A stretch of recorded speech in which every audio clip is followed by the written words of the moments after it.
Palavra, vereadora Denise Pessoa.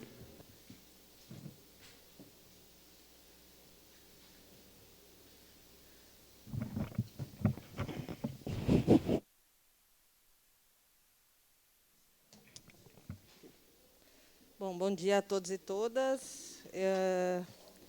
O que eu trago, então, na verdade, só para não dizer que a gente não está falando sobre essa questão, especialmente do surto da JBS, é importante, acho que vários vereadores foram cobrados sobre a interdição da empresa, né? Importante dizer que ela foi interditada, mas que a justiça, né, desinterditou, digamos, né? Mas, de qualquer forma, eu queria também dizer que o município, a prefeitura, também pode interditar enquanto problema de saúde pública. Acho que isso deve ser feito, porque é um problema de saúde pública, né? Se espalha pela cidade toda. Eu lembro aqui que a gente falava dos funcionários que não era só pontual em ANARREC, o problema, embora tenha aumentado muito os números em ANARREC, né?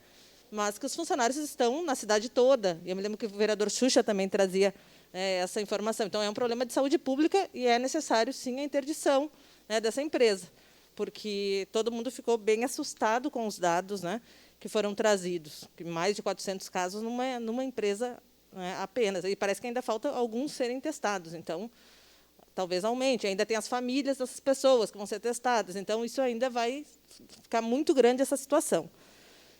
Mas o que eu quero trazer é sobre a questão do auxílio emergencial. Né? A gente sabe que, na verdade, a questão do auxílio emergencial ele foi criado, né, para ocorrer o pagamento, então, de R$ 600, né, para a pessoa beneficiada, e que, por família, poderiam ser 2 pessoas beneficiadas, e 1.200 para a mãe solo, né, a mãe com seus filhos. E aí eu tenho aqui o relatório da Rede Brasileira de Renda Básica, que foi me apresentado pela Paola Carvalho, que ela é diretora de Relações Institucionais da Rede Brasileira de Renda Básica. O que ela diz? O que tem me preocupado bastante, né, é que, teoricamente, quando ele foi criado, dizia que as pessoas que tivessem Bolsa Família seriam automaticamente receberiam o auxílio emergencial. No entanto, o que a gente viu, e aqui pelo relatório da Rede Brasileira de Renda Básica, ele mostra que, na verdade, Caxias, a gente tem 8.971 pessoas cadastradas, né, no cadastro único, 7.526 famílias beneficiadas pelo Bolsa Família, e as solicitações do auxílio emergencial pelo aplicativo foram 39 mil pessoas e 43 pessoas. Então, foi quase 40 mil pessoas que fizeram o cadastro do auxílio emergencial. O total, né, que, teoricamente, então, teria direito, entre o pessoal que fez a solicitação pelo aplicativo e o Bolsa Família, o cadastro único, foram 57, seriam, né, 57.374 pessoas que receberiam auxílio emergencial, ou que, pelo menos, se cadastraram para isso. Bom, o Bolsa Família sem auxílio emergencial, em Caxias, ficou 1.186 famílias que eram do Bolsa Família e que não receberam o auxílio emergencial, e que deveria ser automático. Então, o auxílio emergencial do Bolsa Família ele não foi automático, e o pior, a pessoa deixou de receber o Bolsa Família.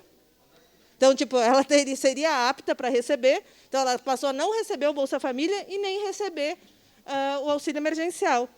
E isso, na semana passada, inclusive, tem uma matéria que tem algumas pessoas aqui do Cadastro Único que também trouxeram algumas informações, e eles dizem, então, que no Cadastro Único,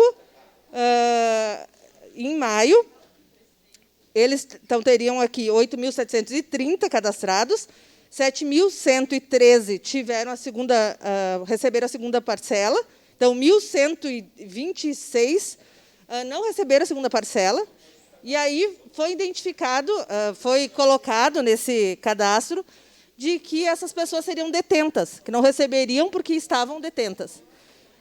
E isso, na verdade, apareceu em algumas... Senhor presidente, por favor. Acho que é importante a gente saber o nível de pobreza da nossa cidade, né? Porque as pessoas estão precisando realmente, e aí algumas pessoas não entendem quando a gente faz a crítica ao presidente Jair Bolsonaro quanto à questão do auxílio emergencial. Porque, se dependesse do presidente, o auxílio emergencial seria R$200. Depois, ele mudou a proposta para R$300. E, se não fosse o Congresso e o Senado, não teria esse auxílio emergencial de 600 e nem de 1.200 para as mães solos.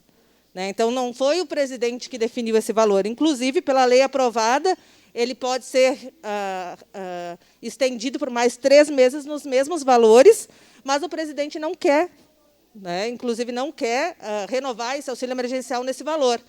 Então, ele tem feito movimentos para que se baixe para R$300. Então, vocês imaginem o quanto a pobreza pode aumentar no Brasil se a gente não conseguir realmente manter o auxílio emergencial. E esse é um governo que, no ano passado, a gente viu a gente teve 1.200 famílias, 1.200.000 famílias desligadas do Bolsa Família. Foi o maior número de famílias desligadas desde a criação do programa. E a gente teve 2 milhões de pessoas no Brasil que ficaram na lista de espera para entrar no Bolsa Família. Então, é um governo que já tem algumas medidas que são de destruição de política social. No Brasil, a gente tem 10 milhões de pessoas em análise do auxílio emergencial por 60 dias. Só que o auxílio emergencial é emergencial. 60 dias, tem gente que não sabe o que faz. Isso é emergencial. Então, e o número de pessoas beneficiadas pelo auxílio emergencial, de pessoas negadas, superam o número de pessoas beneficiadas. Então, a gente tem muito mais gente em análise do que pessoas realmente beneficiadas. Mais de 1 milhão, e olha, numa realidade que a gente tem mais de 1 milhão de desempregados entre março e abril. Então, é uma situação muito complicada. E, se não bastasse isso, o INSS negou 1.200.000 pedidos de benefício previdenciário esse ano. 10 vezes mais que os deferidos. 10 vezes mais do que dos que foram deferidos. Isso, nos últimos 10 anos, é a primeira vez que acontece. A gente tem 420.000 pessoas com deficiência e 7.000 idosos esperando na fila para receber o benefício o BPC.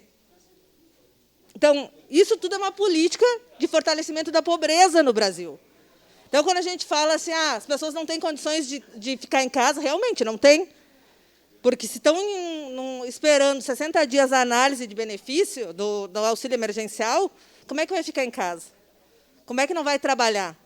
Mas aí a gente precisa entender que isso é uma medida de um programa de um presidente da República que quer que as pessoas vão para a rua. Não quer dar condições para que as pessoas realmente tenham o direito de ficar em casa. E aí a gente fica aqui se batendo que nem louco. Mas o presidente da República é um maluco que sai todo dia cumprimentar as pessoas sem máscara lá na frente do palácio. E que acha que as pessoas não têm que ficar em casa. E o Brasil já está liderando o índice de óbitos, já está entre os que mais morrem por coronavírus, e não é de graça isso. A gente precisa se unir e buscar alternativas para que as pessoas tenham o direito de ficar em casa. Essa deveria ser a unidade. Tem investimento também para o pequeno e o microempresário, para não ter demissões.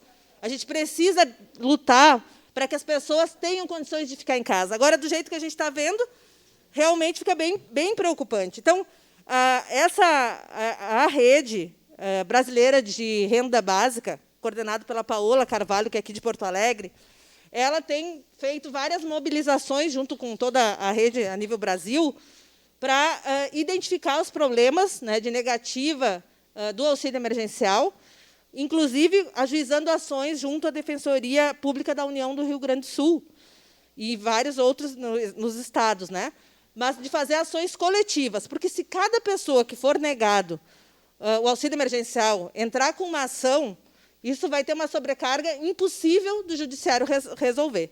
Então, a rede tem juntado os casos, lutado para que se revertam alguns critérios que são coletivos. Um exemplo é a questão dos suplentes de pessoas... Presidente, uma declaração de líder. Uma situação é os suplentes de pessoas de cargo eletivo. Então, pessoas que concorreram a vereador, nas 2 últimas eleições, vereador, prefeito, deputado federal, ficou em suplente, fez 1 voto, fez 5 votos. Ele é considerado suplente. Ele é considerado como se ocupasse um cargo público. E aí ele não tem direito ao auxílio emergencial. Foi negado por isso, ocupando cargo público. A pessoa não ocupou, nunca vai ocupar, né, ficou lá na suplência. E a gente sabe, todo mundo sabe nos seus partidos, né, tem muitas pessoas que precisam do auxílio emergencial que concorreram a algum cargo. Então, essas pessoas foram negadas. Graças, então, a essa mobilização da Rede Brasileira de Renda Básica, esse critério, então, vai ser revertido agora, e, a partir, então, agora de 11 de junho, então, o critério negado, que estava lá negado, vai passar para avaliação.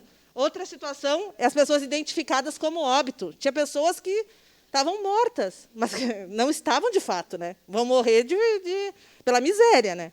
Mas não estavam mortas, mas aparecia lá como estavam, né, mortas. Então, essas pessoas também vai ter esse critério então de avaliação, porque estava negado por óbito.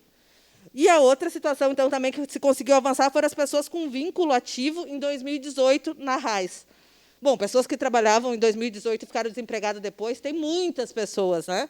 Então, não dá para a gente considerar que quem estava trabalhando em 2018 agora não tenha o direito do auxílio emergencial. Então, esses 3 critérios foram 3 critérios que foram revertidos junto com a Rede Brasileira de Renda Básica.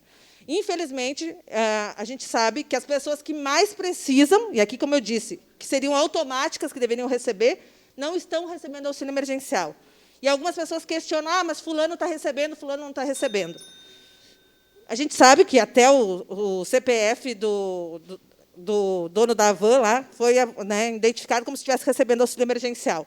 E aí a gente fica pensando, né, ou está sonegando, né, como é que aparece, como é que pode estar, né, sendo apto. Eu nem acredito que seja ele que esteja recebendo, alguém deve ter pego o CPF. Mas tem problemas de cruzamento de informações. E, por fim, né, dizer que realmente a gente precisa fazer com que essas pessoas que mais precisam recebam o auxílio emergencial. Se o pessoal de classe média consegue acessar, também a gente sabe que é por informação, e a gente sabe que hoje a condição de vida das pessoas também mudou bastante. Quem no final do ano passado tinha condições, hoje não tem. Então, a gente precisa levar a sério esse programa, fazer com que esses cruzamentos de informação entrem nessa rede brasileira de renda básica, para a gente conseguir reverter e dar, de fato, os direitos a quem precisa. Eu não vou questionar aqui se parente de vereador tem ou não tem direito, porque nem todos, né, têm a dependência econômica de um vereador. Então, acho que cada situação é uma situação e precisa ser avaliada. Obrigada.